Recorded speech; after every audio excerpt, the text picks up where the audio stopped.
Episode 31 आरूही की करतूत।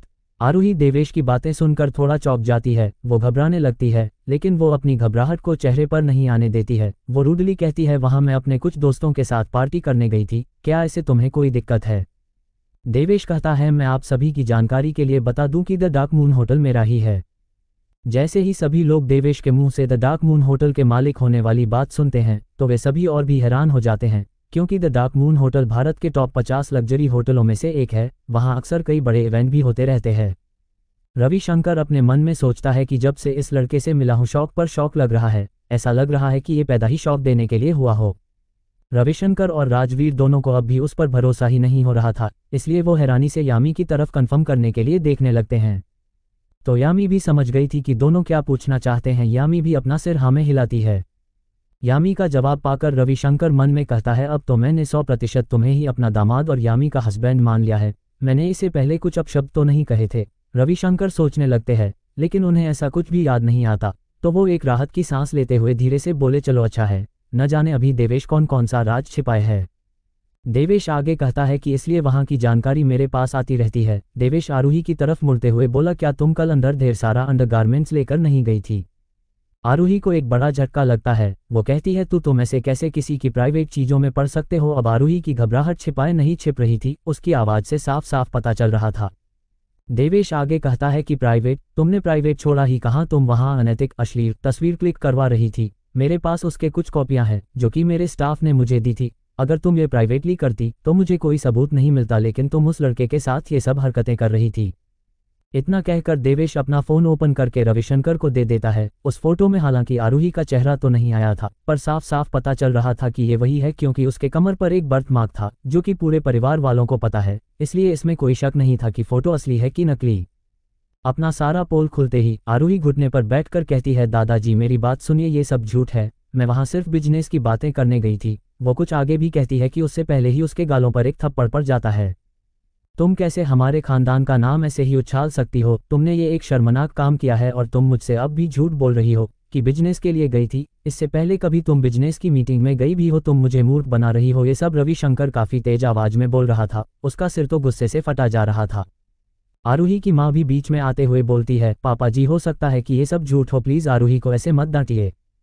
अब राजवीर से भी नहीं रहा गया। अगर ये सब उसकी बेटी यामी ने किया होता तो वो उसके हाथ पैर तोड़ देता, लेकिन आरूही उसके भाई की बेटी थी जिसके कारण उसके हाथ बंधे थे, इसलिए वो अब तक शांत था। लेकिन अब उससे और नहीं रहा गया। वो आरूही की माँ से बोला, आप चुप रहिए, क्या आपने वो फोटो नहीं देखा? क्या लगता है आपको ये इतना नीचे गिर जाएगी? मुझे पता नहीं था। इन सब में कहीं ना कहीं आप भी जिम्मेदार है। आप ही की वजह से आरूही को सब करने की हिम्मत हो गई है और खानदान की इज्जत दाव पर लगा दिया। अब ये मामला इतना बड़ा है कि अब छोटे भाई को बताना ही पड़ेगा। अब आरूही तो एकदम जोर जोर से रोने लगती है और राजवीर के पैरों में गिर के कहने लगती है, बड़े पापा प्लीज ये सब पापा को मत बताना, नहीं तो वो मुझे नहीं छोड़ेंगे। राजवीर उससे अपना पैर छुड़ाते हुए बोला, ये सब तुम्हें कांड करने से पहले सोचना चाहिए था। जब से भाई यहाँ से विदेश गया है तब से तुम कुछ ज्यादा ही बिगड़ती जा रही हो। हमने सोचा कि तुम धीरे धीरे सुधर जाओगी, लेकिन तुमने तो उसका उल्टा ही किया। तभी देवेश कहता है, राजवीर अंकल वैसे मैंने ये सब अपने होटल में ही दबा दिया है। अब ये बात आगे नहीं बढ़ेगी। वैसे ये सब आपका फैमिली मैटर था, मुझे इसमें शामिल नहीं होना चाहिए था, इसके लिए मुझे माफ कर दीजिए। तभी रविशंकर बोला, तुम माफी मत मांगो बेटा, वैसे भी तुमने आज जो किया है उसके लिए तुम्हारा थैंक यू। आज तुमने हमारे खानदान की नाक कटने से बचा लिया, नहीं तो हम कहीं मुंह दिखाने के लायक भी नहीं होते। मुझे पता है कि तुमने ये सब छुपाने के लिए कितने पापड़ बेले होंगे। अगर गलती से भी इसमें तुम्हारे होटल का नाम आ जाता तो इससे उस होटल की रेपुटेशन एकदम गिर जाती और तुम्हें एक बड़े लॉस का सामना करना पड़ता है। हम इन सब के लिए तुम्हें कंपनसेट करेंगे। देवेश कहता है कि अरे दादाजी आप ये कैसी बातें कर रहे हैं, ये मैंने सिर्फ यामी के लिए किया है। आप यामी का परिवार है तो मैं आपके खानदान की नाक कैसे कटने देता। देवेश की बातें सुनकर है रविशंकर गदगद हो गया। आज उसे यामी पर बहुत गर्व हो रहा था कि उसे देवेश जैसा एक अच्छा लड़का मिला है। देवेश कहता है, अच्छा मैं अब यहाँ से चलता हूँ, मुझे कुछ जरूरी काम भी पूरे करने हैं। रविशंकर कहता है, ठीक है बेटा, आराम से जाना और बीच बीच में मिलने आते रहना। देवेश हाँ करते हुए वहां से जाने लगता है और यामी भी उसके साथ उसे बाहर तक छोड़ने के लिए आती है। देवेश अपने कार के पास आ जाता है। यामी उससे कहती है, थैंक्स देवेश मेरी बहन का मामला दबाने के लिए और उस महंगे गिफ्ट के लिए भी। तुम्हें आगे कुछ भी मदद चाहिए तो मुझे याद करना, मैं जरूर आ जाऊंगी। देवेश अफसोस जताते हुए बोला कि गिफ्ट महंगा तो था, लेकिन कितना बुरा हुआ कि वो तुम्हारे दादाजी तक नहीं पहुंचा और तुम बस ऐसे ही आगे भी टैक्सी ऑर्डर करते रहना, मेरे लिए यही काफ़ी है, कुछ और करने की ज़रूरत नहीं है, मैं तुम्हें परेशान होते हुए बिल्कुल भी नहीं देख सकता। इतना कहकर देवेश कार स्टार्ट करके वहां से चला जाता है। इधर यामी अभी वही खड़ी होकर सोचती रहती है, कुछ नहीं, मैं तो सोचा था कि देवेश इसके बदले कुछ बड़ा मांगेगा, लेकिन उसने तो सिर्फ फिर से ऐसे ही टैक्सी ऑर्डर करने का कहकर चला गया। सच में वो देवेश है, हमेशा मेरी मदद करता रहता है। क्या मैं सच में उसकी गर्लफ्रेंड बनने लायक भी हूँ? वो तो मुझसे अच्छी लड़की डिजर्व करता है। ये सोचते हुए यामी को जैसे झटका लग गया हो, वो थोड़ा मायूस हो जाती है। तभी वह अपने आप से कहती है कि मैं भी ये क्या सोच रही हूँ, मुझे ये सब फालतू बातें नहीं सोचनी चाहिए। इतना कहकर वो अंदर चली गई। पार्टी समाप्त हो चुकी थी और सभी मेहमान भी चले गए थे और परिवार के लोग अपने कमरों में थे। आज यामी को बस देवेश का ही ख्याल बार बार आ रहा था। उसे यही बात बार बार परेशान कर रही थी कि वो देवेश के लायक है कि नहीं। उसे आज नींद ही नहीं आ रही थी, फिर भी वो बेड पर लेटी रहती है तो कुछ देर बाद उसे नींद आ ही जाती है। Episode 32 love at first sight. Devesh जल्द ही अपने द डार्क मून होटल में पहुंच जाता है। उसने रविशंकर के जन्मदिन के पार्टी में कुछ भी नहीं खाया था, बस कुछ ग्लास जूस ही पिया था, इसलिए होटल आकर पहले तो वो डिनर करता है और फिर सो जाता है। अगली सुबह रविशंकर पैलेस में यामी उठती है और नीचे आने लगती है। नीचे काउच पर उसके पिता राजवीर न्यूज़पेपर पढ़ रहे थे। वो जैसे ही यामी को देखते हैं तो उसकी आंखों के नीचे काले घेरे हो गए थे और बाल बिखरे थे। राजवीर यामी से पूछता है, क्या तुम कल रात सही से सोई नहीं थी? कुछ बात है क्या जो तुम्हें परेशान कर रही है? यामी राजवीर की बात सुनकर अपनी नज़र छुपाने लगती है, क्योंकि वो ये थोड़ी बता सकती थी कि रात भर वो देवेश के बारे में ही सोचती रही। उसे अपनी नज़र छुपाते देख राजवीर समझ जाता है कि क्या मामला है, ये मामला दिल का है। वो कहते हैं कि बेटा आज तुम कंपनी से छुट्टी ले लो, तुम आजकल कुछ ज़्यादा ही काम कर रही हो। यामी हाँ में सिर हिलाती है और फिर ऊपर चली जाती है। इधर द डार्क मून होटल में तो देवेश काफ़ी अच्छे से सोया था। वो उठकर फ्रेश होकर ब्रेकफास्ट करता है और रविंद्र से मिलता है और उसे आरूही का मामला पूरी तरीके से फिनिश करने को कहता है और उसे कुछ इंस्ट्रक्शन भी देता है। कुछ देर बाद अपनी कार लेकर अपने रोज के काम के लिए निकल पड़ता है। उसे एक ऑर्डर आता है, वो उसे पिक करने के लिए निकल जाता है। पीएस यूनिवर्सिटी के बाहर एक लड़की खड़ी थी जो अभी अभी अपना क्लास खत्म करके बाहर आई थी। तभी पीछे से एक आवाज़ आती है, अंजलि क्या तुम्हारी क्लास खत्म हो गई? वो पीछे मुड़कर देखती है तो एक लड़का उसकी तरफ ही चला आ रहा था। अंजलि उसे जानती थी, इसलिए बोली, रोहित तुम यहाँ पर क्या कर रहे हो? रोहित कहता है, मैं तो तुम्हें यहाँ से तुम्हारे घर ले जाने आया हूँ। मेरे पापा ने अभी कल ही मेरे लिए ये नई कार ली है, अब मैं तुम्हें इसी से यूनिवर्सिटी और यूनिवर्सिटी से घर तक छोड़ दूंगा। अंजलि कहती है, आई एम नॉट इंटरेस्टेड, तुम आगे जाओ, मैं तुम्हारे साथ नहीं आऊँगी, मैंने पहले ही कैब बुक कर लिया है, वो आती ही होगी। रोहित आगे बढ़ते हुए कहता है, तुम हिस्ट्री डिपार्टमेंट की ब्यूटी हो, तुम कैसे किसी कैब में जा सकती हो? इससे अच्छा रहेगा कि तुम मेरे साथ मेरी कार से चलो। अंजलि थोड़ा दूर जाते हुए बोली, मैं तुम्हारे साथ नहीं जाना चाहती, अब मुझे यहाँ से जाने दो। रोहित उसे मनाने के लिए उसके पीछे पीछे चलने लगता है। अंजलि कहती है, मेरा पीछा करना बंद करो। तभी रोहित के पास एक कार आकर रुकती है। ये किसी और की नहीं बल्कि देवेश की ही थी। देवेश विंडो को ओपन करते हुए बोला, भाई क्या तुम किसी अंजलि वर्मा को जानते हो? रोहित उसे थोड़ा गौर से देखा है लेकिन फिर मुंह फेर लेता है। देवेश कहता है, ये क्या बात हुई? अगर नहीं बताना तो मत बताएं, पहले ही मना कर देना चाहिए था। देवेश कार आगे लेकर अंजलि से भी यही पूछता है तो अंजलि कहती, हाँ मैं ही हूँ। देवेश कहता है, तो अंदर आकर बैठ जाओ, मैं टैक्सी ड्राइवर हूँ जो तुमने ऑर्डर किया था, मैं तुम्हें पिकअप करने आया हूँ। अंजलि को तो बस रोहित से पीछा छुड़ाना था, वो कार में बैठने लगी। इधर रोहित के तो वो स्पोर्ट कार देखकर ही होश उड़े थे। वो कहता है, अंजलि क्या सच में तुमने ये कार ऑर्डर किया था? अंजलि गुस्से से उसे घूरते हुए बोली, हाँ मैंने ही ऑर्डर किया था, अब मेरा पीछा करना बंद करो। इतना कहकर वो कार का दरवाजा बंद कर लेती है और देवेश वहां से निकल पड़ता है। अंजलि ने अभी तक कार पर ध्यान नहीं दिया था रोहित से पहले पीछे छुड़ाने में। जब वो ध्यान देती है तो वह हैरान हो जाती है और कुछ ज़्यादा ही खुश हो जाती है, क्योंकि वो पहली बार किसी स्पोर्ट कार में बैठ रही थी। कुछ देर बाद वो देवेश से पूछती है कि आप स्पोर्ट कार चला रहे हैं, तो फिर आप क्यों टैक्सी ड्राइवर का काम करते हैं? देवेश मुस्कुराते हुए कहता है, ये मैटर नहीं करता कि मैं कौन सी कार चला रहा हूँ, मैटर ये करता है कि मैं अपनी मेहनत से पैसे कमा रहा हूँ। अंजलि देवेश से इम्प्रेस होते हुए कहती है, आप तो सच में ऊंचे विचार वाले व्यक्ति हैं। तभी देवेश कहता है, तुम्हारी एड्रेस आ गया है। अंजलि कहती है, सच में? वो फिर बाहर देखने लगती है, हाँ सच में आ गया है। इतना कहकर उतर जाती है। फिर वो शर्माते हुए देवेश से कहती है, क्या मैं आपको अपने व्हाट्सएप पर ऐड कर सकती हूँ? देवेश कहता है, व्हाट्सएप पर ऐड पर क्यों? तभी अंजलि थोड़ा मुस्कुराते हुए कहती है कि क्या आप लव एट फर्स्ट साइट पर भरोसा करते हैं? देवेश अजीब सा फेस बनाते हुए बोला, लव एट फर्स्ट साइट? छोटी लड़की, तुम अभी बहुत भोली हो, तुम कैसे जानती हो कि मैं बुरा व्यक्ति नहीं हूँ? अगली बार ऐसा कभी दूसरे लोगों के सामने मत कहना, तुमने अभी दुनिया नहीं देखी है, यहाँ बहुत से बुरे लोग रहते हैं। इतना कहकर देवेश वहां से निकल जाता है। वो रास्ते में सोचने लगता है कि आजकल की लड़कियां तो कुछ ज्यादा ही बोल्ड होती जा रही है। तभी उसे यामी की याद आ जाती है, फिर वो मुस्कुराने लगता है। अभी देवेश यामी के साथ अपने दिवा स्वप्न में खोया ही था कि तभी उसके पास एक और ऑर्डर आता है। वो ये ऑर्डर देखकर थोड़ा हैरान था, क्योंकि पहली बार उसके पास किसी लड़के का ऑर्डर आया था। इससे पहले की सभी ऑर्डर सिर्फ लड़कियों का ही किया होता था, इसलिए देवेश थोड़ा सरप्राइज हो गया था। वो जल्द ही उस लड़के के पास पहुंच जाता है जिसने उसे ऑर्डर किया था। उसका नाम चमन था। चमन देवेश को ऐसे ही कुछ देर देखता ही रहता है, फिर वो उससे हाथ मिलाने के लिए हाथ आगे कर देता है। देवेश भी उसे कैजुअली हाथ मिलाता है। दोनों कार में बैठकर निकल पड़ते हैं। देवेश नोटिस करता है कि चमन उसे लगातार जब से बैठा है तब से घूरे जा रहा है। देवेश उससे पूछता है कि क्या उसके चेहरे पर कुछ लगा है। चमन जवाब देता है, नहीं, कुछ नहीं लगा है, तुम बहुत हैंडसम हो। देवेश को उसके ऐसे देखने से कुछ अजीब सी फीलिंग आ रही थी। न जाने उसे क्यों ऐसा लग रहा था कि कुछ बुरा होने वाला है। तभी वो चमन उसका हाथ पकड़कर उसे चूमने लगता है। देवेश कार को तुरंत रोक लेता है। वो चमन से हाथ छुड़ाते हुए बोला, ये तुम क्या कर रहे हो? चमन कहता है कि ब्रो, क्या तुम लड़कों में इंटरेस्टेड हो? मुझे तुम अपना पार्टनर बना लो। देवेश समझ गया कि माजरा क्या है। वो कार से बाहर आकर कहता है, देखो भाई, तुम मुझसे पहले तो दूर रहो, मुझे लड़कों में कोई इंटरेस्ट नहीं है, मैं लड़कियों में इंटरेस्टेड हूँ, तो जो तुम सोच रहे हो वो मैं नहीं हूँ। देवेश तुरंत कार में बैठकर वहां से निकल जाता है। चमन वहीं खड़ा रह जाता है। आज देवेश बाल बचा था। आज उसकी जान गले में आ गई थी। उसे उस समय बहुत डर लग रहा था कि कहीं उसकी इज्जत ये लड़का न ले ले, क्योंकि चमन काफी हट्टा कट्टा था। चमन चाहता था तो देवेश ज्यादा कुछ कर भी नहीं पाता। एपिसोड 33 झगड़ा। वो तो चमन में कुछ ज्यादा फोर्स नहीं किया, नहीं तो देवेश तो गया ही था लगभग। देवेश सोचता है कि इससे तो लड़कियों को ड्रॉप करना लाख गुना बेहतर है। तभी देवेश कहता है, मुझे हमेशा लड़कियों के ही ऑर्डर क्यों मिलते हैं और आज ये मिला क्यों? तभी वहां सारा आ जाती है। वो उसे बताने लगती हैं कि सिस्टम लगभग सभी लड़कियों के ऑर्डर जो कि टैक्सी के लिए किए होते हैं वो आपकी तरफ डाइवर्ट कर देता है, क्योंकि लड़कियां आप में इंटरेस्ट दिखा सकती है, जिससे आपको 5 स्टार रिव्यू जल्दी मिलेगा। देवेश को अब सब मामला समझ आ रहा था कि क्यों उसे बार बार लड़कियों को ही पिक करने को मिलता था, और आज जो हुआ वो भी समझ आ गया था कि क्यों हुआ।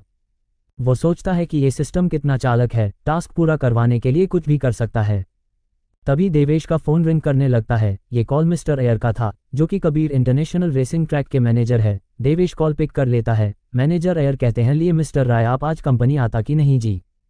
देवेश कहता है कि क्या हुआ मिस्टर अयर, आज कुछ इंपॉर्टेंट है क्या? मिस्टर अयर उसे बताते हुए कहते हैं कि आज एक बड़ी कार रेस है, क्योंकि आप भी कार रेसिंग में इंटरेस्टेड है तो मैं आपको ये बताना चाहता था।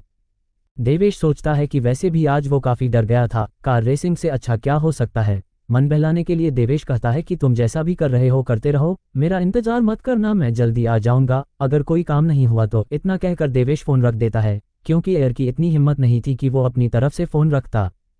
देवेश ताजी हवा लेने के लिए अपने कार का रूफटॉप खोल देता है। फिर वो कुछ सोचने के बाद कबीर रेसिंग ट्रैक की ओर निकल पड़ता है। वो रास्ते में बसंत हाउस के पास से गुजर रहा था कि उसके कानों में एक मीठी सी आवाज गुजती है, मिस्टर राय, आप यहाँ? देवेश उस तरफ देखता है जिस तरफ से आवाज आई थी, तो वहां एक लड़की वेल ड्रेस अप होकर खड़ी थी। देवेश एक बार के लिए उसे पहचान नहीं पाया, क्योंकि उसने मेकअप भी कर रखा था, लेकिन फिर उसे पहचान गया। ये वही लड़की थी, मुस्कान अग्रवाल, लाइव स्ट्रीमर, जिसने उसे एक बार अपना बॉयफ्रेंड बनने का नाटक करने को कहा था अपनी शादी से बचने के लिए। और इसके साथ ही तो देवेश ने वॉच सेंटर से पाटेक फिलिप सनमून वॉच की शॉपिंग की थी। देवेश की नज़र अपने ऊपर आते देख मुस्कान हाई करते हुए हाथ हिलाने लगती है। मुस्कान देवेश के पास आकर पूछती है कि देवेश कहाँ जा रहा है, तो देवेश उसे साफ साफ बता देता है कि वो कबीर इंटरनेशनल रेसिंग ट्रैक की ओर, मतलब वही जा रहा है। मुस्कान खुश होकर हंसते हुए बोली, क्या कोइंसिडेंट है, मैं भी वही अपना लाइव स्ट्रीम करने के लिए जा रही हूँ। आज वहाँ बड़े बड़े खानदान के लड़के रेसिंग कर रहे होंगे और उनकी स्पोर्ट कारें तो देखने ही लायक होगी, क्या आप मुझे वहाँ तक के लिए लिफ्ट दे देंगे? देवेश कहता है, हाँ क्यों नहीं, आ जाओ बैठो। मुस्कान तुरंत ही कार में बैठ जाती है। देवेश उससे पूछता है, क्या सच में वह वहाँ लाइव स्ट्रीम करेगी? मुस्कान कहती है, अगर मैं आज वहाँ लाइव स्ट्रीम नहीं कर पाई तो मेरे ब्रॉडकास्टिंग कंपनी मुझे निकाल देगी। मैं बहुत मुश्किल से वहाँ एंट्री पाई हूँ, मैं इसे ऐसे ही नहीं खो सकती, क्योंकि इससे बाद मेरी प्रमोशन होने की ज़्यादा चांस हो जाएगी। दोनों जल्द ही कबीर इंटरनेशनल रेसिंग ट्रैक के एंट्रेंस पर पहुँच गए। देवेश कहता है कि मैं तुम्हारे साथ ही अंदर चलूंगा, देखूँ तो कि लोग कैसे किस तरह से रेसिंग करते हैं और लाइव स्ट्रीम कैसे करते हैं। मुस्कान भी हंसते हुए कहती है, हाँ हाँ क्यों नहीं। दोनों अंदर चले जाते हैं। दोनों जाते ही हाल में देखते हैं कि दो लोग आपस में लड़ रहे थे। मुस्कान कहती है ये दोनों अब क्यों लड़ रहे हैं। देवेश मुस्कान से कहता है क्या तुम इन दोनों को जानती हो। मुस्कान कहती है ये दोनों हमारी ही ब्रॉडकास्टिंग कंपनी के एंकर है। वो लड़की जूही कपूर है और वो लड़का अजय चौधरी है। मैं वहां जाती हूँ और देखती हूँ कि क्या मैटर है। मुस्कान जल्दी से अजय के पास पहुंचकर पूछती है अजय क्या हुआ, तुम दोनों ऐसे झगड़ क्यों रहे हो। अजय दांत पीसते हुए बोला इसके अलावा और क्या हो सकता है मिस जूही, हम दोनों से छुटकारा पाना चाहती हैं। जूही रुडली कहती है तुम ये कैसे कह सकते हो कि मैं तुम दोनों को यहाँ से बाहर कर रही हूँ। वो तो यहाँ कबीर रेसिंग ट्रैक के ओनर हैं जिन्होंने ने ये कहा है कि यहाँ सिर्फ एक ही अंक की जरूरत है। मुस्कान थोड़ा मुस्कुराते हुए बोली मिस जूही वहाँ तो काफ़ी जगह होगी ना, तो फिर हम तीनों क्यों नहीं लाइव कर सकते, क्या ये अच्छा नहीं होगा। अजय दांत पीसते हुए बोला क्या मजाक कर रही है आप, भला हमें ट्रैक के ओनर ने कैसे मना किया है। मैं अच्छे से जानता हूं कि आप मिस्टर डेविड के जरिए हमें बाहर निकलवाना चाहती हैं ताकि कंपनी जो रिवॉर्ड दे वो सब आप रख ले। जूही एक क्रीपी स्माइल के साथ कहती है तो क्या हुआ, इसमें गलत ही क्या है कि मैंने मिस्टर डेविड का सहारा ले लिया। वैसे भी तुम दोनों जैसे छोटे एंकरों के साथ काम करना भी कौन चाहेगा। तभी वहां एक लड़की भागते हुए आती है और कहती है मिस जूही यह रहा आपका पासिंग कार्ड, अब आप अपना काम कर सकती हैं। आपका अंदर मी डेविड आपका इंतजार कर रहे हैं। जूही वो आईडी कार्ड लेते हुए बोली मैं तो चली यहाँ से अकेले लाइव करने, अब तुम दोनों घर जा सकते हो।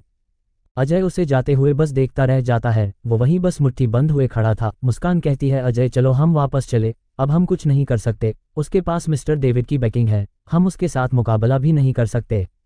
अजय भी सिर पर हाथ रखते हुए बोला चलो अब वैसे भी हम कुछ और कर भी तो नहीं सकते।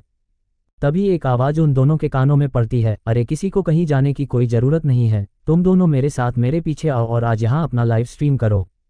देवेश की बातें तो जूही भी सुन लेती है। वो देवेश की तरफ मुड़ते हुए कहती है तुम्हारी हिम्मत भी कैसे हुई ये बात कहने की, अगर तुम डेविड बजाज से पंगा लेने की हिम्मत भी करोगे तो ऐसे ही मरवा दिए जाओगे कि तुम्हें पता भी नहीं चलेगा कि कैसे। एपिसोड 34 सच से सामना। देवेश हंसते हुए कहता है ओ तो ये बात है, क्यों ना तुम उसे यहीं बुला लो, जरा मैं भी तो देखूं मैं कैसे करने वाला हूं। मुस्कान देवेश को डेविड को हल्के में लेते देख उसके पास आकर कहती है आप हमारे लिए इन सब में मत पड़िए, हम अब अपना लाइव नहीं करेंगे, हम उससे पंगा नहीं ले सकते हैं, चलिए हम यहाँ से चलते हैं। देवेश कहता है अरे नहीं तुम लोगों को कहीं जाने की जरूरत नहीं है, तुम दोनों मेरे साथ अंदर चलो और अपना लाइव वही करो। अजय मुस्कान के करीब आकर धीरे से बोला मुस्कान तुम्हारे इस फ्रेंड का बैकग्राउंड क्या है जो यह बातें ऐसे कर रहा है, जानता है न कि डेविड बजाज कौन है। मुस्कान भी कुछ सोचते हुए कहती है कि मुझे भी सच में इसके बैकग्राउंड के बारे में नहीं पता, क्योंकि ये जैसे दिखते हैं वैसे ये है नहीं, लेकिन मैं इन पर इतना तो भरोसा करती ही हूँ क्योंकि वो दिल के बड़े अच्छे हैं। मैंने सोच लिया है कि मैं अब मिस्टर राय के साथ ही जाऊंगी। इतना कहकर वो देवेश के साथ जाने लगती है क्योंकि मुस्कान को लग रहा था कि जिसने उसे आईफोन ऐसे ही बस थैंक यू करने के लिए दे दिया हो और करोड़ों की घड़ी ऐसे ही बिना सोचे खरीद ली हो, उसका बैकग्राउंड तो आसान बिल्कुल भी नहीं होगा। अजय वहीं खड़े होकर सोचने लगता है कि वो देवेश के साथ जाए या ना जाए क्योंकि उसके साथ कुछ भी हो सकता है अगर वो देवेश के साथ गया, लेकिन अगर सच में देवेश का बैकग्राउंड स्ट्रांग हुआ तो तब तो उसके बल्ले बल्ले हो जाएंगे। वो कहता है कि अब मुस्कान उस पर ट्रस्ट कर रही है तो एक बार के लिए मैं भी तो ट्रस्ट कर ही सकता हूँ, इतना तो रिस्क लेना ही पड़ेगा। इतना सोचकर वो जान हथेली पर लेकर देवेश के पीछे पीछे जाने लगता है। जूही आगे जाते हुए सोचती है कि कितना शर्मनाक होगा जब ये तीनों लोग बाद में पीटे जाएंगे, इतना सोचकर वो मुस्कुराने लगती है। चारों अंदर पहुंचते हैं। मुस्कान, अजय और जूही के तो आंखें ही बाहर आ गई थी क्योंकि रेस ट्रैक के स्टैंडिंग पर पॉश, लैम्बोर्गिनी, फरारी, BMW, मक्लारन और मर्सिडीज ऐसी ही कई और बड़ी ब्रांड की स्पोर्ट कारें खड़ी थी जिनकी प्राइसेस तो पूछने ही क्या, करोड़ों में थी, करोड़ों में। वहां कंपनियों के टॉप मॉडल को देखकर मुस्कान के मुंह से सिर्फ ओ माय गॉड ही निकलता है। अजय कहता है अरे बाप रे, अगर हमने यहां आज सच में लाइव स्ट्रीमिंग कर ली तो हम दोनों की तो पॉपुलैरिटी तो डेफिनेटली ऊपर चली जाएगी और हम प्रमोट भी हो सकते हैं। देवेश की नज़र कारों पर नहीं रेसिंग ट्रैक पर थी क्योंकि जब से रेसिंग ट्रैक देवेश को मिली थी तब ट्रैक की हालत कुछ ज़्यादा अच्छी नहीं थी, कई जगह से तो ट्रैक टूट भी गई थी, लेकिन उसके वहां आते ही मैनेजर एयर से रिनोवेट करने के लिए कह दिया। रिनोवेशन के नाम पर काफ़ी ज़्यादा पैसे इन्वेस्ट कर दिया था क्योंकि वो जानता था कि ये इन्वेस्टमेंट किया पैसा उसके पास 2 गुना 4 गुना या 100 गुना होकर वापस आएगा। आज के रेस के बाद उसका ये ट्रैक और भी पॉपुलर हो जाएगा और लोग यहाँ रेसिंग करने आएंगे। देवेश के मन में चल रहा था कि वो पैसों के बेड पर लेटा है और ये सब सोचते हुए खूब मुस्कुराए भी जा रहा था। तभी उसके पास अजय आकर बोला भाई देवेश, क्या तुम श्योर हो कि हम यहाँ लाइव ब्रॉडकास्ट कर सकते हैं। देवेश हाथ हिलाते हुए बोला इसमें श्योर होने वाली बात है ही नहीं, तुम लोग यहाँ आज ब्रॉडकास्ट करोगे, अपने सामान तैयार करो, यहाँ तुम दोनों को यहाँ से कोई नहीं निकल सकता, मेरे रहते हुए तो बिल्कुल भी नहीं।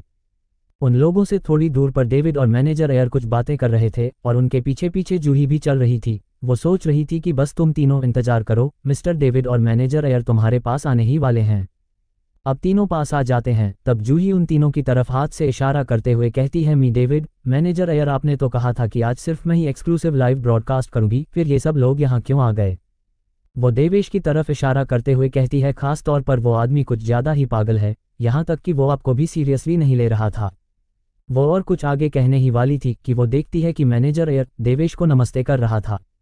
मैनेजर एयर देवेश से कहते हैं कि मिस्टर राय आप आ गए जी। देवेश कहता, हाँ मैं आ गया। वैसे मिस्टर एयर आपने तो कमाल ही कर दिया, इतने कम टाइम में इतने बड़े ट्रैक को रिनोवेट कर दिया। Thank you for your hard work. आज से आपकी सैलरी डबल और सभी एम्प्लॉय की भी। मैनेजर तो देवेश की बात सुनकर खुशी से देवेश को थैंक यू करने लगता है। देवेश कहता है, अरे थैंक यू करने की कोई ज़रूरत नहीं है, ये तो आपकी बड़ी मेहनत है बस। जूही अभी ये सब बात पचा ही रही थी कि उसके बगल से डेविड भी हाथ हिलाते हुए बोला है, देवेश तुम कब यहाँ आए? डेविड बस देवेश को देखे जा रहा था, उसने तो जूही की पूरी बात सुनी भी नहीं थी। ये सुनकर तो उसके होश ही उड़ गए, वो लड़खड़ा कर गिरने ही वाली थी। वो कांपती आवाज में डेविड से बोली, मी डेविड, मैनेजर एयर, क्या आप दोनों उस आदमी को जानते हैं? डेविड थोड़ा चिढ़ते हुए गुस्से से बोल, क्या तुम अंधी हो, दिखाई नहीं देता ये इस कबीर इंटरनेशनल रेसिंग ट्रैक के ओनर है, तुम कैसे इन्हें नहीं जानती? ओनर का सुनते ही वो अभी जो रूही लड़खड़ा रही थी वो तो नीचे ही गिर गई। डेविड के मुंह से देवेश के ओनर होने की बात मुस्कान और अजय ने भी सुन ली थी। वह दोनों ये सुनते ही शौक से जम से गए थे। इसका मतलब ये था कि वो दोनों अब तक इस रेसिंग ट्रैक के ओनर के साथ ही थे, तभी तो वो इतने कॉन्फिडेंट में था कि हम दोनों को कोई यहाँ से नहीं निकल सकता है। वो तो अच्छा हुआ कि मैंने उसके साथ कोई भी बदतमीजी नहीं की, ये सब वे दोनों अपने मन में सोच रहे थे। अजय मुस्कान के पास आकर कहता है, क्या तुम ये नहीं जानती थी तुम्हारा दोस्त तो इस रेसिंग ट्रैक का ओनर निकला? मुस्कान भी कहती है, मुझे खुद ये सुनकर शौक लगा है, मुझे नहीं पता था कि ये इस रेसिंग ट्रैक का मालिक है। हाँ मैं ये जरूर जानती थी कि उसका बैकग्राउंड इतना सिंपल नहीं है जितना कि दिखता है। दोनों काफी धीरे धीरे बातें कर रहे थे। देवेश डेविड से कहता है, डेविड क्या ये तुम्हारी कोई फ्रेंड है? ये मुझसे आज कुछ ज्यादा ही रडली बात कर रही थी। अगर ये तुम्हारी दोस्त है तो मैं इसे माफ कर देता हूँ, नहीं तो इसे बाहर कर देना चाहिए। Episode 35 Devesh vs David. David कहता है, फ्रेंड? अरे नहीं, ये मेरी कोई फ्रेंड नहीं है, इससे तो मैं अभी कुछ समय पहले ही मिला था। इसने मुझे बस कुछ मदद मांगी थी, आप इसके साथ चाहे जो करें, मुझे इससे कोई दिक्कत नहीं है और न ही मतलब है। ये कहते हुए डेविड एक अजीब सा फेस भी बना रहा था और रूही से दूर भी हो रहा था। रूही मासूम सा फेस बनाते हुए डेविड से कहने लगती है, मिस्टर डेविड मुझे यहाँ से मत निकालिए, अगर आपने मुझे यहाँ से निकाल दिया तो मेरा लाइव ब्रॉडकास्ट का करियर खत्म हो जाएगा। डेविड अब रूही से काफी ज्यादा चिढ़ गया था। ये लड़की उससे कल से ही चिपक रही थी, जहां जाता वहीं पीछे पीछे आ जाती। डेविड गुस्से से उसे घूरते हुए कहता है, मुझे तुम्हारे करियर से कोई मतलब नहीं है। वैसे मैं देवेश भाई को अच्छे से जानता हूँ, भले ही हम एक दो बार ही मिले हो। अगर तुमने कुछ ज्यादा नहीं किया होता तो वो तुम्हें निकालने की बात नहीं करते, तुमने जरूर उन्हें कुछ ज्यादा ही बोला होगा। डेविड अपने 2 बॉडीगार्ड को बुलाता है और उनसे कहता है कि इन मोहतरमा को बाहर का रास्ता दिखा दो और अगर ना माने तो फोर्स भी कर सकते हो। उन दोनों बॉडीगार्ड को देखकर रूही के तो पसीने छूट गए थे। अब उसमें जिद करने की भी हिम्मत नहीं बची थी। वो चुपचाप वहां से नजरें झुकाकर चली जाती है। वो ये सोच कर आई थी कि उन तीनों को यहाँ से बाहर निकलवा देगी, लेकिन सिचुएशन ऐसी हो गई कि अब उसे ही बाहर जाना पड़ रहा था। वो फिर देवेश से बुरे बर्ताव करने के लिए पछताने लगती है। अगर उसने ऐसा नहीं किया होता तो शायद वो भी आज अजय और मुस्कान के साथ यहाँ लाइव स्ट्रीमिंग कर सकती। तभी डेविड कहता है, देवेश भाई ये अंकल लड़की खूबसूरत तो है पर कमजोर लगती है, क्या तुम चाहते हो कि मैं इसे भी अच्छी अच्छी लड़कियों को तुमसे इंट्रोड्यूस कराऊं? देवेश थोड़ा सा सख्त आवाज में कहता है, तुम्हें मेरी चिंता करने की जरूरत नहीं है, तुम्हारे लिए यह अच्छा रहेगा कि तुम देश के लिए कुछ करो। चलो बताओ, तुमने अपनी कंपनी का इस साल कितना प्रॉफिट कराया? देवेश की बातें सुनकर डेविड चुप हो गया। इधर देवेश और डेविड की बातें अजय भी सुन रहा था। उसका ध्यान अपने लाइव ब्रॉडकास्ट पर नहीं था, उसका तो बस देवेश पर ध्यान था। जब से वो देवेश सेला है तब से वो उसका बैकग्राउंड जानना चाहता था। वो ये देखकर हैरान था कि देवेश डेविड से कैसे बात कर रहा है। वो सोचता है कि आखिर देवेश कितने स्ट्रांग बैकग्राउंड से आता है जो उसने डेविड को ऐसे ही चुप कर दिया। डेविड उन लोगों में काफी फेमस था। वो अमीर, पावरफुल और कुछ गुंडा टाइप का था, इसलिए लोग उससे से काफी डरते थे। डेविड अपना चुप्पी तोड़ते हुए हंसते हुए बोला, अरे देवेश भाई मैं तो तुमसे मजाक कर रहा था, तुम तो सीरियस हो गए। इधर देवेश भी जानता था कि डेविड ज्यादा बोलने वाला और प्ले बॉय टाइप का लड़का है, पर वो इतनी जल्दी पलट जाएगा ये नहीं जानता था, इसलिए वो भी मुस्कुराते हुए बोला, तो मैं भी तो मजाक ही कर रहा था। डेविड कहता है, देवेश भाई चलो ट्रैक का 2 राउंड लगाते हैं, मैंने कुछ नई स्किल सीखी है, अब मुझे उन्हें ट्राई करने के लिए हाथों में खुजली हो रही है। देवेश कहता है हाँ क्यों नहीं, मैंने अपनी ड्राइविंग स्किल को और भी इम्प्रूव कर लिया है, तुम्हारे लिए मुझे हराना आसान नहीं होने वाला है। इतना कहकर दोनों अपने अपने कार में बैठ जाते हैं। इधर मुस्कान और अजय लाइव स्ट्रीमिंग करते हुए बोले अभी रेसिंग को स्टार्ट होने में काफ़ी टाइम है, तो इसके पहले ही दो लोग वार्म अप करने के लिए रेसिंग कर रहे हैं, तो दर्शकों दिल थाम के तैयार हो जाए रोमांचक रेस को देखने के लिए। दोनों ने अपनी अपनी पोजीशन ले ली है। तभी डेविड कहता है देवेश चलो कुछ बेट लगाते हैं, नहीं तो ऐसे रेसिंग करने से मज़ा नहीं आएगा। देवेश कहता है तुम बात तो सही कह रहे हो, तो बताओ क्या बेट लगाया जाए। डेविड कहता है तुम्हारा इसके बारे में क्या ख्याल है कि हम 2 राउंड लगाएंगे, जो भी जीतने वाले से जितनी सेकंड पीछे आएगा उसे उतने करोड़ देना होगा, मतलब हर सेकंड पर 1 करोड़ रुपए का। तुम्हें मंजूर है? देवेश कहता है हाँ बिल्कुल। उन दोनों को तैयार होने पर चेयर लेडी कहती है 3, 2, 1 स्टार्ट। रेस स्टार्ट हो जाती है। पहले तो डेविड आगे था, लेकिन जैसे ही टर्न आते हैं तो डेविड थोड़ा धीमा हो जाता है, नहीं तो कार के पलटने का चांस होते हैं। वहीं देवेश ने ऐसा कुछ नहीं किया, वो तो उसी स्पीड में था और इसी में डेविड को बीट करके आगे निकल गया और फिनिश लाइन पर पहुंच गया। उसके पीछे डेविड भी पहुंच गया। दोनों के बीच में अंतर 235 सेकंड का था। मुस्कान और अजय देवेश के पास आते हैं। अजय कहता है वाह देवेश भाई, मुझे नहीं पता था कि तुम एक प्रोफेशनल रेसर हो। मुस्कान कहती है तुम्हारी ड्राइविंग स्किल तो ऑसम है। तभी डेविड भी कार से निकलते हुए बोला कोई मेरी भी तो तारीफ कर दो यार। देवेश कहता है हाँ भाई डेविड कैसा लगा, मजा तो आया। डेविड कहता है तुम सच में बहुत खतरनाक रेसर हो, मैंने इतने दिनों तक काफ़ी हार्ड ट्रेनिंग की थी, लेकिन फिर भी मैं तुम्हें हरा नहीं पाया।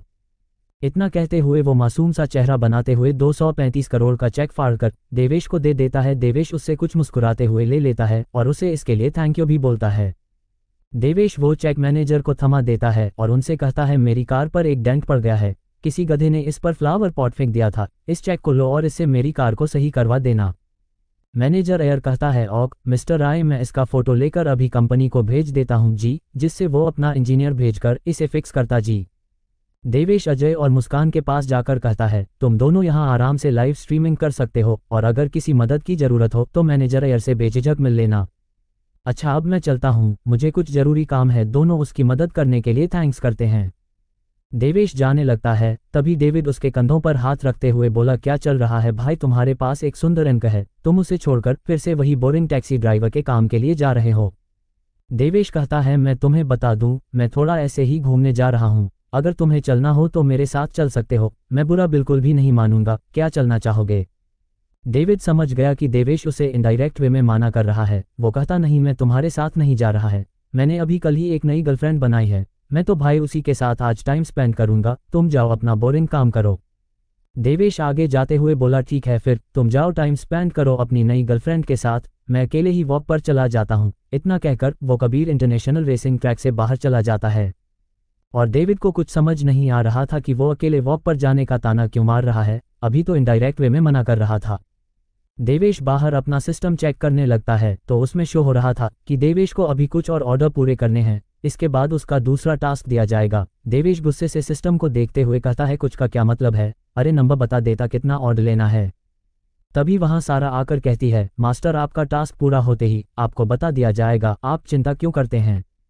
देवेश अपने आप को शांत करता है और वॉक के लिए पार्क की ओर निकल पड़ता है। एपिसोड 36 एक तीर से 3 निशाने। अगली सुबह देवेश ब्रेकफास्ट करके डीके कमर्शियल पोर्ट के लिए निकल गया था। वो वहां कुछ डॉक्यूमेंट पर साइन करता है। उसे वहां पता चलता है कि बोट क्लब के मैनेजर का पद मदन के निकाले जाने के बाद से खाली है। तो वह कुछ देर सोचने के बाद काजल को कॉल कर देता है और उसे डीके कमर्शियल पोर्ट के मेन ऑफिस में बुला लेता है। वह उसे बोट क्लब का मैनेजर का पोस्ट ऑफर करता है और बताता है कि सैलरी 1 लाख रू बोनस अलग से दिए जाएंगे और इसके साथ हेल्थ इंश्योरेंस भी है। आगे आने वाले टाइम में तुम्हारी सैलरी और भी बढ़ा दी जाएगी। पहले तुम्हें यहाँ कुछ दिन ट्रेनिंग करना है, उसके बाद से सारा काम देखना है।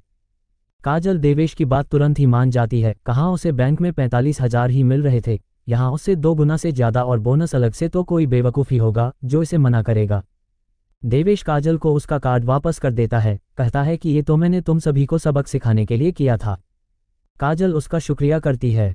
देवेश ने ऐसे ही काजल को मैनेजर नहीं बनाया था, काफ़ी सोचने के बाद उसे वही उस पोस्ट के लिए ठीक लगी। वो जानता था कि काजल काफ़ी मेहनती है, वो काफ़ी ब्यूटीफुल भी है, हालांकि यामी से कम है लेकिन एवरेज से तो ऊपर ही है। तो जब एक ब्यूटीफुल मैनेजर होगी तो लड़कों का इंटरेस्ट बोट क्लब में और भी बढ़ जाएगा और वो काजल को इम्प्रेस करने के लिए और शो ऑफ करने के लिए प्रीमियम बोट को ही सेलेक्ट करेंगे, जिससे कि बोट क्लब का रेवेन्यू बढ़ जाएगा। बेसिकली देवेश ने एक तीर से 3 निशाने लगाए थे, एक काबिल मेहनती मैनेजर, रेवेन्यू बढ़ाने का मौका, और तीसरा था कि जब लोग ये जानेंगे कि काजल को देवेश ने खुद हायर किया है तो सभी लोग उसके अंडर में और भी अच्छे से काम करेंगे, यहाँ तक कि सभी मैनेजर भी, क्योंकि उन्हें लगेगा कि देवेश ने काजल को उनके कामों पर नज़र रखने के लिए हायर किया है। देवेश को यहाँ सब काम खत्म करते हुए काफ़ी टाइम हो गया था, इसलिए उसे भूख भी लग रही थी, तो वो वहाँ से निकल पड़ता है। वो कुछ देर बाद एक स्ट्रीट में घुस जाता है। वहाँ वो एक औरत को अपना स्टॉल बंद करते देख देवेश कहता है, अरे संगीता आंटी, आप अपना स्टॉल इतनी जल्दी क्यों बंद कर रही है? संगीता उस तरफ देखती है जिस तरफ से आवाज़ आई थी, वो उसे देखते ही पहचान जाती है। अरे देवेश बेटा, तुम तो बड़े दिनों बाद दिखाई दिए। देवेश अक्सर यही खाना खाने आता था। जब देवेश के पास पैसे नहीं होते थे तो भी संगीता उसे भरपेट खाना खिलाती थी और कहती थी जब तुम्हारे पास हो जाए तब दे देना। देवेश भी उनके बेटे को पढ़ाई में काफ़ी मदद करता था, इसलिए दोनों के बीच एक अच्छा सा बॉन्ड बन गया था। देवेश कहता है, आपने बताया नहीं कि क्यों इतनी जल्दी बंद कर रही है? मुझे तो भूख लगी थी, मैं यहाँ आपके हाथों के बने स्वादिष्ट वेज बिरयानी खाने आया था, काफ़ी टाइम हो गया था उसे खाए। संगीता कहती है, अरे छोटू को स्कूल से लाने का समय हो गया था तो मैं बस वही स्टॉल बंद करके उसे लेने जा रही थी, क्यों ना तुम कुछ देर इंतजार करो, मैं आकर तुम्हारे लिए वही बना दूंगी जो तुम खाना चाहोगे। देवेश मुस्कुराते हुए कहता है, अच्छा तो ये बात है। अरे आंटी, आप चिंता मत कीजिए, मैं ही उसे लाने के लिए चला जाता हूँ, वैसे भी मैं अभी खाली हूँ, तब तक आप मेरे लिए खाना तैयार कीजिए। संगीता कहती है, नहीं बेटा, तुम्हें परेशान होने की कोई ज़रूरत नहीं है। देवेश कहता है, इसमें परेशानी वाली कोई बात नहीं है आंटी, आप बस वो तैयार रखिए। ये कहते हुए वो दूर जा रहा था। देवेश जल्द ही स्कूल पहुंच जाता है। काफ़ी टाइम बीत जाते हैं लेकिन छोटू बाहर नहीं आता, तो देवेश एक लड़के से पूछता है कि क्या सारे बच्चे निकल चुके हैं। वो लड़का हाँ में सिर हिलाता है। देवेश स्कूल के अंदर चला जाता है। वो अंदर जाकर हर कमरे को देखे जा रहा था। वो क्लास 8 की क्लास के बाहर आकर रुक जाता है। वो अंदर देखता है तो वहाँ छोटू खड़ा था और उसके साथ 3 लोग और खड़े थे। वो एक को देखते ही थोड़ा चौंकते हुए बोला, अरे ये तो वही है। देवेश जिसे देखकर चौंका था वो इस स्कूल की एक टीचर थी जिसका नाम काव्या शुक्ला था। काव्या ने द डार्क मून होटल में कई महीनों पहले देवेश का उसकी एक्स गर्लफ्रेंड पूजा से पीछा छुड़ाने में मदद की थी, इसलिए वो देवेश को काफ़ी अच्छे से याद थी।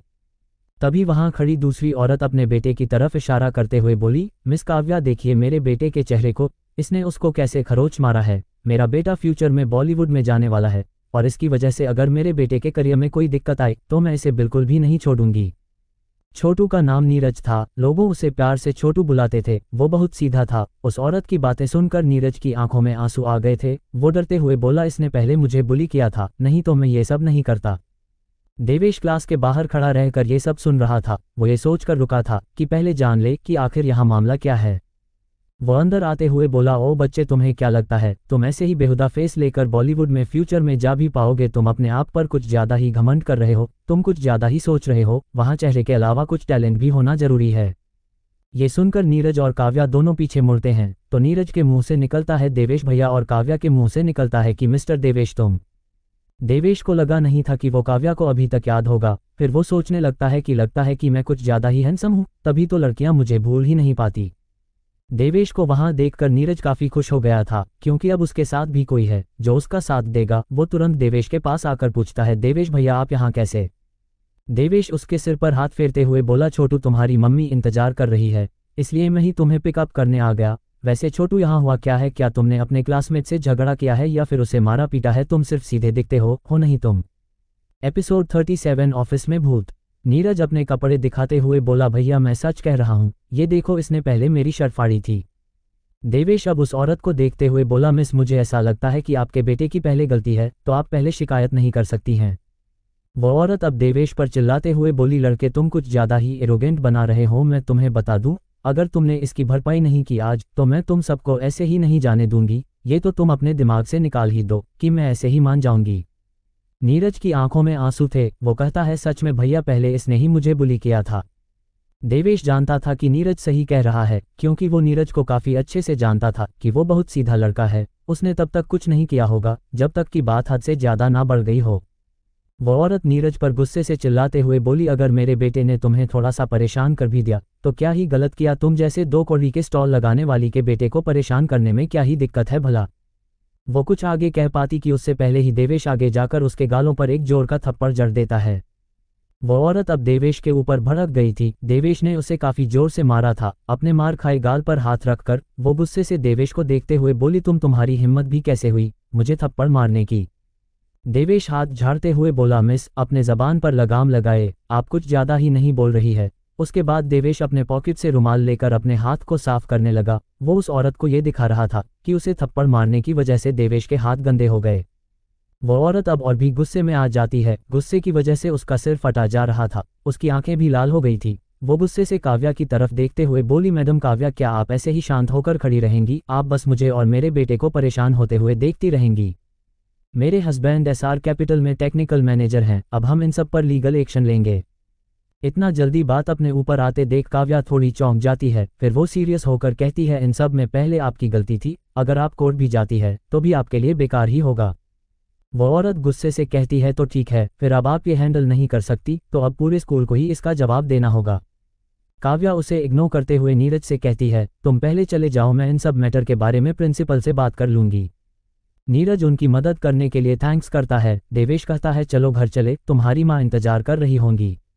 देवेश नीरज को वहां से ले जाने लगता है, तभी वहां कोई तेजी से दरवाजा खोलते हुए आता है। वो कहता है, टीचर, मेरा बेटा कैसे स्कूल में बुली हो सकता है आपके रहते हुए?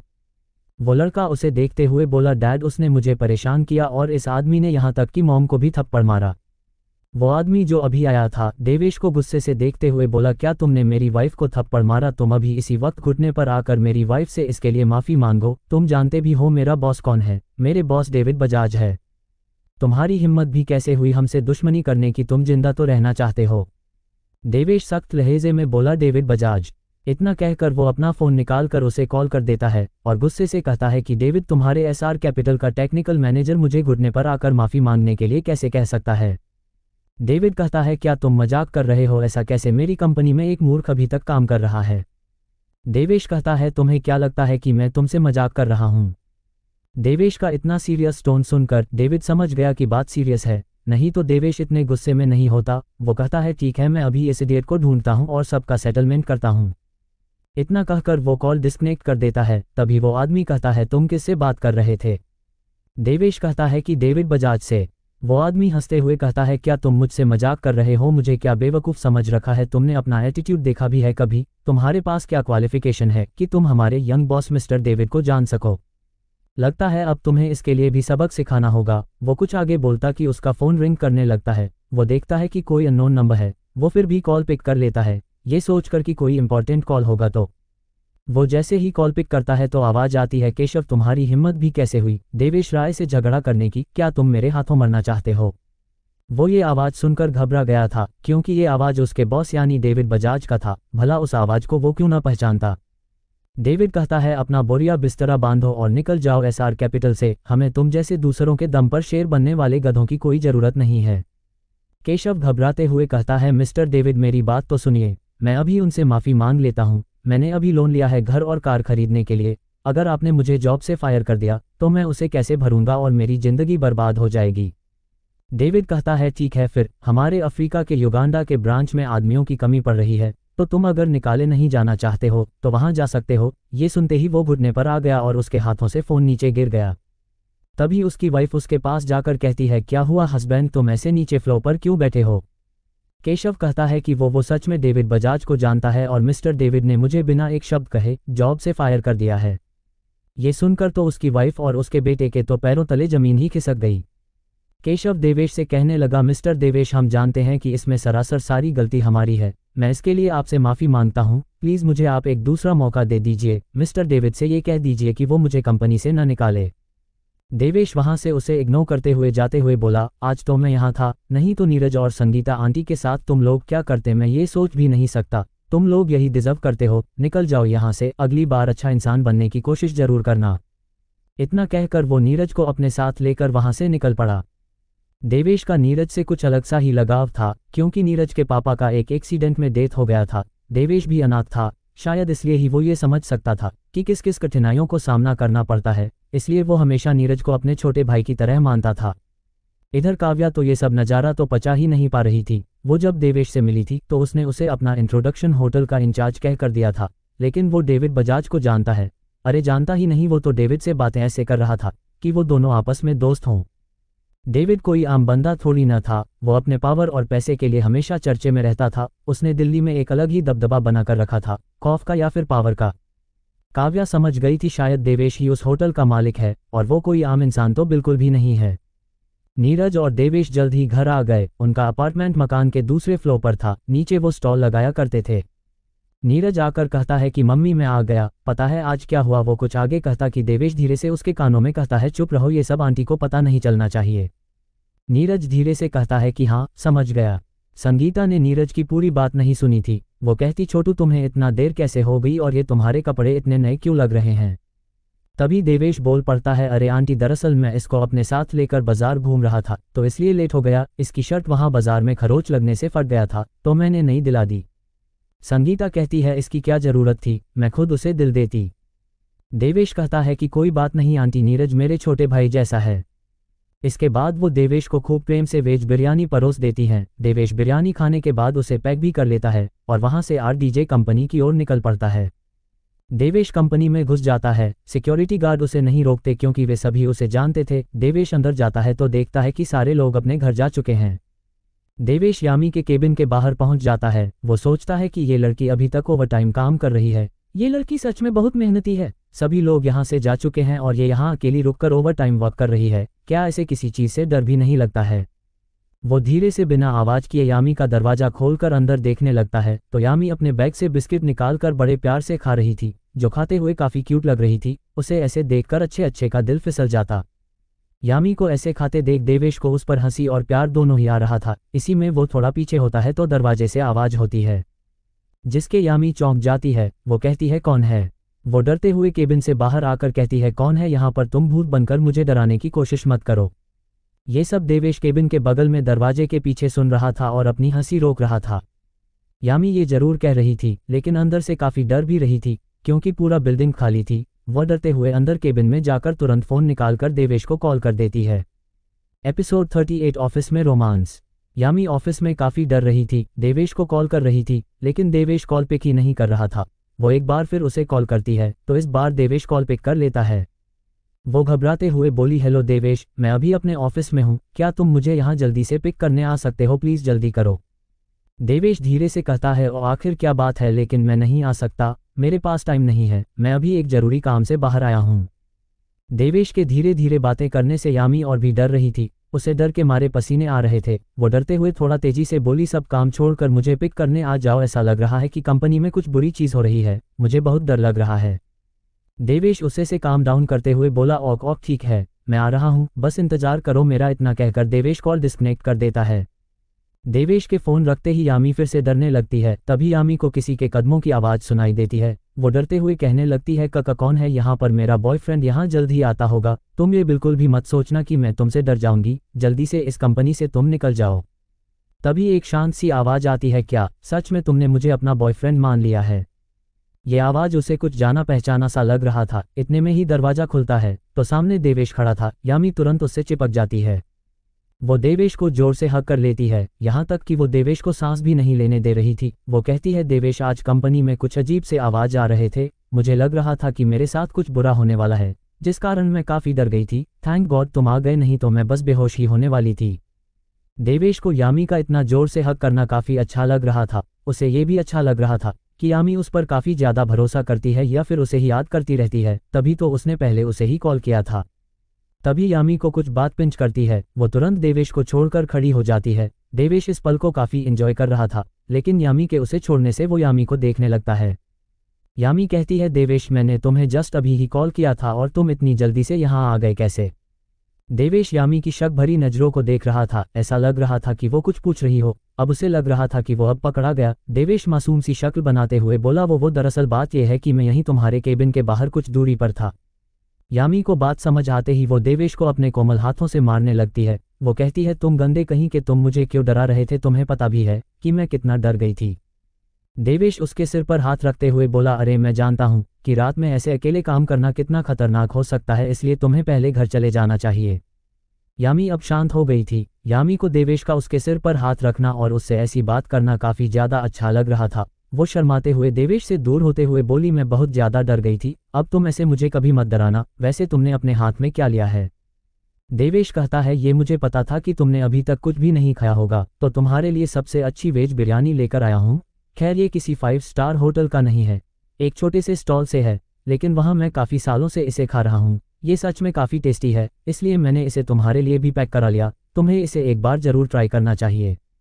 तभी देवेश यामी के काफ़ी करीब आकर कहता है, क्या मैं सच में तुम्हारा बॉयफ्रेंड हूँ जो तुम अभी कुछ देर पहले कह रही थी?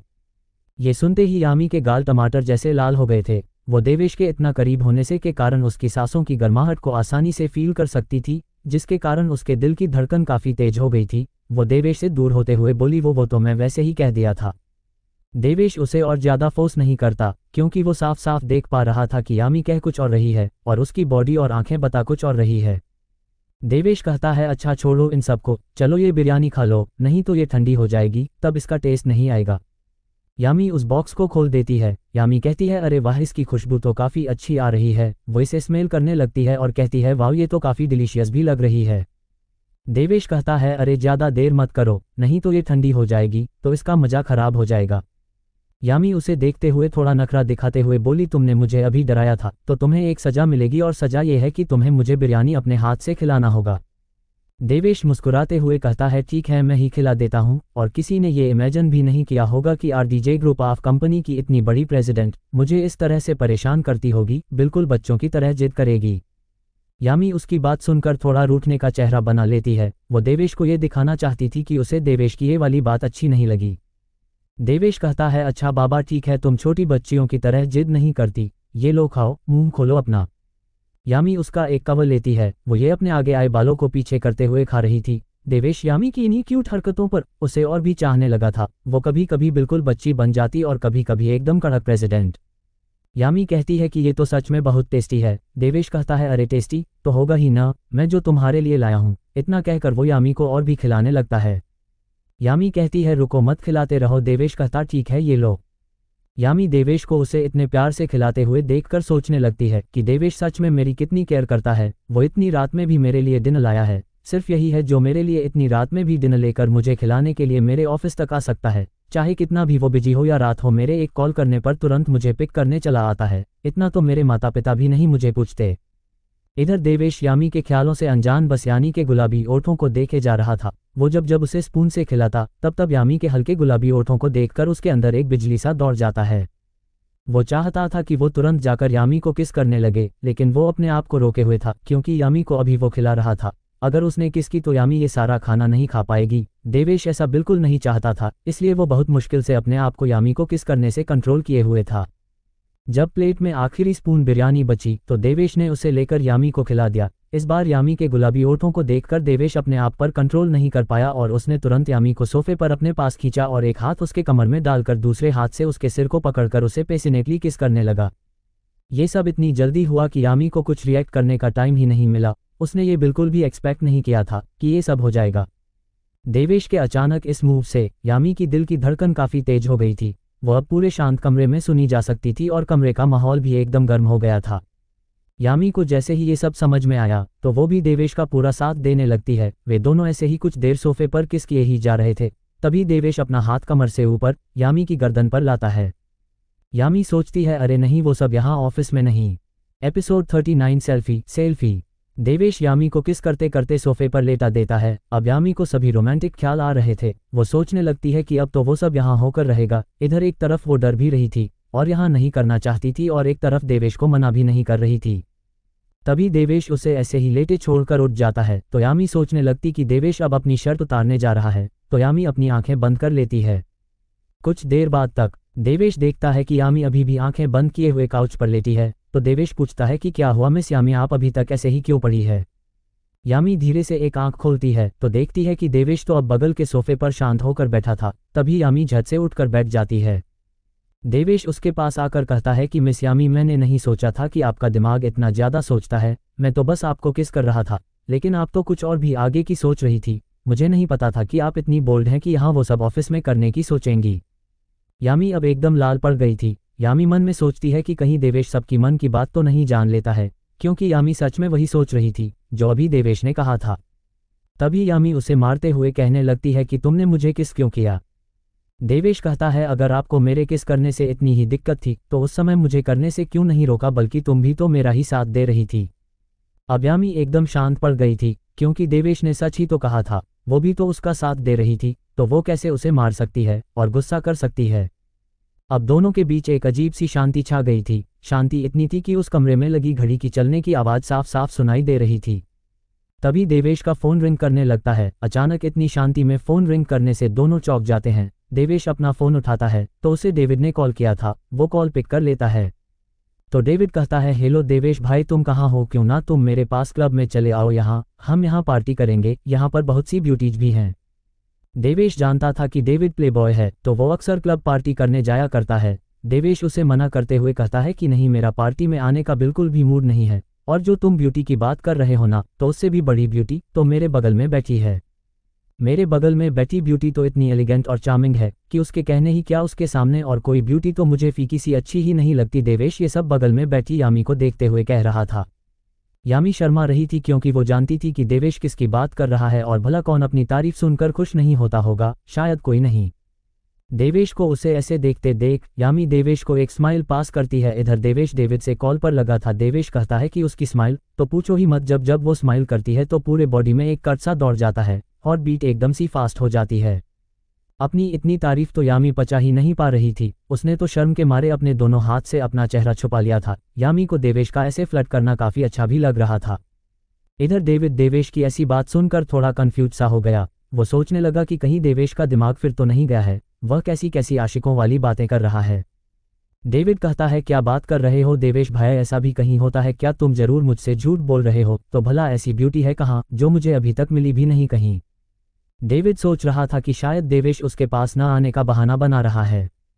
देवेश कहता है, अरे मैं सच कह रहा हूँ, मैं अभी उसी के साथ डिनर कर रहा हूँ। फ़ोन रखो, अभी मैं तुम्हें एक फ़ोटो भेजता हूँ तो सब क्लियर हो जाएगा। डेविड कहता है कि हाँ ठीक है, जल्दी भेजो। इतना कहकर वो कॉल डिस्कनेक्ट कर देता है। देवेश यामी के पास आकर कहता है, यामी चलो एक सेल्फी लेते हैं। दोनों सेल्फी लेने लगते हैं तो यामी जैसे देवेश से थोड़ा दूर हो रही थी तो देवेश यामी को अपने पास खींच लेता है, जिससे यामी का चेहरा सीधे देवेश के सीने पर आ जाती है। तो यामी को देवेश के बॉडी के स्मेल से कुछ होने लगा था। उसके पेट में तो तितलियां उड़ रही थी, उसके गाल अब लाल पड़ चुके थे। वह तुरंत देवेश से दूर हो जाती है। देवेश यामी का हाथ पकड़ते हुए कहता है, यामी आप क्यों मुझसे दूर हो रही है? मैं अब वो सब हरकतें नहीं करूंगा, आप डरिए नहीं। यामी का अब शर्म से और गाल लाल हो गया था क्योंकि इस बार देवेश उसे कुछ करने से मना कर रहा था, तो यामी इस बार उसे कुछ करना चाहती थी, इसलिए ही देवेश की बातें सुनकर वो और भी शर्माने लगी। फिर यामी बोली, वो बात यह है कि मैंने अभी तक किसी लड़के के साथ कभी सेल्फी नहीं ली है, तो ना मुझे नहीं पता कि किस पोज में सेल्फी लेनी चाहिए। देवेश कहता है, बस इतनी सी बात। वो फिर से यामी का हाथ पकड़कर अपनी तरफ खींच लेता है, जिससे यामी इस बार देवेश के गोद में आ जाती है। यामी एकदम मासूमियत से देवेश को देखने लगती है। देवेश भी उसे ऐसे ही देख रहा था। यामी की हॉट बीट काफी फास्ट हो गई थी और इधर देवेश पछता रहा था कि उसने क्यों यामी से यह कह दिया कि अब वो कोई ऐसी वैसी हरकत नहीं करेगा, क्योंकि यामी जिस नज़र से देवेश को देख रही थी वो बहुत प्यारी और क्यूट लग रही थी और देवेश का मन कर रहा था कि वो उसे तुरंत किस कर ले, लेकिन फिर वो अपने आप को कंट्रोल कर लेता है। वो कुछ सेल्फी क्लिक कर लेता है। फिर यामी और देवेश कई सेल्फी और भी लेते हैं। देवेश कहता है, चलो अब इसे डेविड को भेज देता हूँ। यामी भेजने का नाम सुनकर देवेश से कहती है, क्या तुम इसे किसी और को भेजने वाले हो? तो मुझे पहले बता देना चाहिए था, मैं कुछ मेकअप कर लेती। रुको मैं अभी मेकअप करके आती हूँ, तब फिर से सेल्फी लेंगे, तो तुम उसे भेज देना। देवेश कहता है, अरे यामी तुम्हें ये सब करने की कोई ज़रूरत नहीं है, तुम बिना मेकअप के और भी खूबसूरत लगती हो। तुम्हें मेकअप करने की कोई ज़रूरत नहीं है, तुम्हारी नेचुरल ब्यूटी ही सभी के दिलों को तार तार करने के लिए काफ़ी है। यामी देवेश की बातें सुनकर मुस्कुराने लगती है। उसे नहीं पता था कि देवेश को इतनी अच्छे से उससे फ्लर्ट करना आता है। देवेश कुछ अच्छी फ़ोटो को पिक करके उसको डेविड को भेज देता है। डेविड जैसे ही उन फोटो को देखा है तो उसको देवेश से जलन होने लगती है। वो मैसेज करता है, देवेश भाई इतनी बड़ी स्टार ब्यूटी आपको कैसे मिल गई? मुझे क्यों नहीं मिलती? तभी तो आपको और कोई अच्छी ही नहीं लगती। देवेश मैसेज करता है, तुम्हें मिलेगी भी नहीं जब तक तुम ऐसे ही क्लब और फालतू की जगह पर मुंह मारते फिरोगे। उसके लिए मेहनत करनी पड़ती है और काबिल बनना पड़ता है। डेविड कहता है, देवेश भाई मैं आपसे अच्छा बनूंगा, मेरी भी कहीं सेटिंग कर दो किसी ऐसी ही ब्यूटी से। ऐसी ही ब्यूटी से नहीं, ये नहीं हो, वो तो सिर्फ एक ही है और शायद ये भी हो सकता है कि ये तुम्हारी फ्यूचर में भाभी हो। डेविड कहता है कि मैं तो उन्हें अपनी भाभी अभी से मान लिया है। Episode 40 new task open. David Devesh का मैसेज देखकर मुस्कुराने लगा। उसे मुस्कुराता देख यामी को तो कुछ समझ नहीं आया कि इन दोनों में क्या बात हुई है कि देवेश इतना मुस्कुरा रहा है। यामी पूछती है कि तुम इतना मुस्कुरा क्यों रहे हो? आखिर उससे क्या बात हो गई जो तुम इतना खुश लग रहे हो? देवेश कहता है कि अरे कुछ नहीं, तुम नहीं समझोगी, ये लड़कों वाली बात है। यामी उसे घूरने लगती है। वो सोचने लगती है कि मैं नहीं समझूंगी, पहले बात तो बताए फिर समझने की बात करें। देवेश उसे घूरते देख कहता है अच्छा काफी रात हो गई है, हमें घर चलना चाहिए। इतना कहकर वो दोनों यामी के केबिन से बाहर आ जाते हैं। देवेश यामी से कहता है कि आज तुम मुझे ऑड मत करना, मैं तुम्हें वैसे ही घर छोड़ दूंगा। यामी कहती है नहीं, मैं तुम्हें तुम्हारे काम में सपोर्ट करना चाहती हूँ ताकि तुम और भी अच्छा कर पाओ। देवेश उसके पास आकर यामी के गालों पर हाथ रखते हुए बोला आखिरकार मेरी प्यारी मोटी शेरनी ने मेरे लिए कुछ करने का मन बना ही लिया है, तो भला मैं क्यों माना करूं। यामी उसका हाथ झटकते हुए बोली ये तुम मेरे किससे तुलना कर रहे हो, क्या मैं तुम्हें मोटी लगती हूँ? मोटे होंगे तुम समझे। लड़कियां मोटी हो चाहे ना हो, उन्हें मोटी नहीं कहना चाहिए और ना ही किसी ऐसी चीज से तुलना करनी चाहिए क्योंकि ये बात उनकी ईगो को हर्ट करती है। देवेश कहता है तुम्हें मोटी याद है, और उसके बाद शेरनी कहा वो याद नहीं है। यामी उसे अब गुस्से से घूरने लगती है तो देवेश हाथ हिलाते हुए बोला अरे तुम इसे दिल पर क्यों ले रही हो, मैं तो तुमसे बस मजाक कर रहा था। वैसे तुम्हें कौन मोटी कहेगा, तुम तो इतनी स्लिम ब्यूटीफुल हो कि कई बार तो मैं तुम्हें बस देखते ही रह जाता हूँ। यामी देवेश की बातें सुनकर मुस्कुराने लगती है। दोनों कंपनी से निकलकर पार्किंग लॉट में आ जाते हैं। देवेश और यामी कार में बैठ जाते हैं। देवेश यामी से कहता है यामी मुझे एक बात तुमसे करनी थी, मुझे किसी चीज़ के बारे में तुमसे एडवाइस चाहिए। मैं एक चैरिटी ट्रस्ट बनना चाहता हूँ, तो मुझे क्या क्या प्रोसीजर फॉलो करने पड़ेंगे। यामी देवेश को देखते हुए बोली क्या सच में तुम पब्लिक चैरिटी ट्रस्ट बनाना चाहते हो? यहाँ तक कि कई बड़े लोग भी यह काम नहीं कर पाते और ना ही इसे हैंडल कर पाते हैं, और तुम ये सब अपने दम पर बनना चाहते हो? इससे तो ये काम थोड़ा और मुश्किल हो जाएगा। देवेश कहता है कि मैं तुम्हारी चिंता समझ रहा हूँ, लेकिन मुझे इससे कोई फर्क नहीं पड़ता कि लोग इसमें डोनेट करें या ना करें, मैं बस ये करना चाहता हूँ जितना कि मैं कर सकता हूँ। यामी कहती है कि वाह तुम कितने अच्छे हो। यामी मन में सोचती है कि मुझे अच्छे से याद है कि देवेश ने 2 बिल्डिंग खरीद कर उसे काम करने वाले मजदूरों को बहुत कम भाड़े में दिया है, ये अच्छे काम मुझे भी अच्छे तरीके से करता है। यामी कहती है तुमने इससे भी ज़्यादा कुछ झेला है, मैं तुम्हारी ट्रस्ट को सेटअप करने में ज़रूर मदद करूंगी, मैं कल ही इसके बारे में किसी से बात करूंगी तुम्हारे लिए। दोनों बातें करते हुए रविशंकर पैलेस आ जाते हैं। देवेश यामी को वहीं छोड़ देता है। यामी उससे कुछ दूर आ जाती है तो देवेश को कुछ याद आता है। वो कहता है अच्छा सुनो यामी। यामी पीछे मुड़ जाती है तो देवेश कहता है कि मैं कल कहीं कुछ देखने जा रहा हूँ, अगर तुम कल फ्री हो तो मुझे कंपनी देने के लिए मेरे साथ वहाँ चल सकती हो। यामी उसे आंख मारते हुए मुस्कुराकर बोली ये तो कल के मौसम पर निर्भर है कि मेरे पास टाइम होगा कि नहीं। बाय, अच्छे से रोड पर ड्राइव करना। इतना कहकर वो अंदर चली आती है तो उसका चेहरा एकदम से लाल पड़ गया था। वो बड़बड़ाने लगती है कि मैं ये कैसे कर सकती हूँ। मैंने देवेश को आंख मारी, अब देवेश न जाने मेरे बारे में क्या सोच रहा होगा। मैं देवेश के साथ रहते रहते बिगड़ने लगी हूँ, मैं भी अब उसके जैसे ही बनने लगी हूँ। ये मेरे साथ क्या हो रहा है? क्या उसे किस करने की वजह से ये सब हो रहा है? इतना कहकर वो अपनी उंगली अपने होठों पर रख लेती है और फिर मुस्कुराने लगती है। ये सब होते हुए वहां सोफे पर बैठे राजवीर देख रहा था। वो यामी को ऐसे मुस्कुराते देख सोचने लगा कि सच में लगता है कि मेरी बेटी किसी के प्यार में गिर गई है। पहले तो वो मुस्कुराती भी नहीं थी, लेकिन अब वो खुश रहने लगी है। बस मेरी बेटी ऐसी हमेशा खुश रहे। यामी की नज़र जैसे ही अपने पिता पर जाती है तो वो अचानक से चौंक जाती है। वो फिर तुरंत वहां से बिना कुछ कहे निकल जाती है। इधर बाहर देवेश अभी तक ऐसे ही बुद्ध बनकर पड़ा था। वो ये सोच रहा था कि क्या यामी ने उसे सच में आंख मारी या फिर ये उसका वहम है, कहीं ये उसके साथ रहने का साइड इफेक्ट तो नहीं। ये सोचते हुए वो वहां से निकल जाता है। वो अपने विले पर आ जाता है, उसका फ़ोन डिंग करता है, उसे 5 स्टार रिव्यू का मैसेज आता है। तभी वहां सारा भी आ जाती है जो देवेश को उसका पहला टास्क 100% पूरा करने पर बधाई दे रही थी। वो कहती है क्या मास्टर आप अपना दूसरा काम शुरू करना चाहते हैं? देवेश कहता है काम पूरा हो गया, वाह ये तो बहुत अच्छा हुआ, हाँ मेरा दूसरा काम स्टार्ट कर दो। सारा कहती है ओह मास्टर इस बार आपको कॉलेज के फिजिकल एजुकेशन का टीचर का काम करना है, और मास्टर आपको गिफ्ट के रूप में 1000 करोड़ रुपए और कुछ इसके लिए स्किल दी गई है जो आपका फिजिकल एजुकेशन में मदद करेंगे। इसमें आपको रनिंग से लेकर स्विमिंग तक की मास्टरी है। देवेश ये सब गिफ्ट देखकर थोड़ा निराश हो गया था क्योंकि सिस्टम उसे कई बार से सिर्फ पैसे और पॉइंट ही दे रही थी और उसने सोचा था कि टास्क कंप्लीट करने पर उसे कोई बड़ा रिवार्ड देगा, लेकिन उसने नहीं दिया।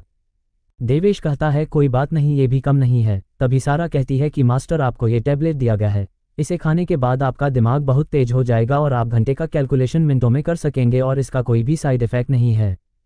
देवेश उसे खा लेता है। पहले तो उसे उसका सिर भारी भारी सा लगने लगता है। वो अपना सिर पकड़कर वहीं बैठ जाता है। कुछ देर बाद सब नॉर्मल हो जाता है। अब देवेश का दिमाग काफ़ी शार्प हो गया था। वो अब किसी भी चीज़ को और भी अच्छे से एनालाइज कर पा रहा था। तभी देवेश अपने बॉडी में भी कुछ बदलाव नोटिस करता है तो वो शर्ट उठाकर देखता है तो उसकी बॉडी एकदम मस्कुलर और एब्स बन गई थी। सारा कहती है वाओ मास्टर आपकी बॉडी तो काफ़ी मस्कुलर बन गई है, अब तो आप और भी हैंडसम और चार्मिंग लगने लगे हैं। सारा उसके बॉडी को टच करने लगती है। देवेश कहता है, ये क्या कर रही हो तुम? सारा कहती है, कुछ नहीं मास्टर, मैं तो बस चेक कर रही थी। इतना करने के बाद वह वहां से चली जाती है। देवेश कहता है, मुझे सिस्टम का ये वाला गिफ्ट सबसे ज़्यादा पसंद आया। इतना कहने के बाद वो अपने कमरे में बेड पर लेट जाता है और अपने आप से ही कहता है कि तो अब से मुझे एक फिजिकल एजुकेशन के टीचर का काम करना होगा। चलो अब इसे भी करके देख लिया जाए। आगे की कहानी सुनने के लिए सब्सक्राइब करिए हमारी YouTube चैनल सिर्फ और सिर्फ वीके नॉवल स्टोरी 2.0 को। कहानी अच्छी लगे तो लाइक कमेंट करना ना भूले। चलिए मिलते हैं अगले एक न्यू एपिसोड में। धन्यवाद।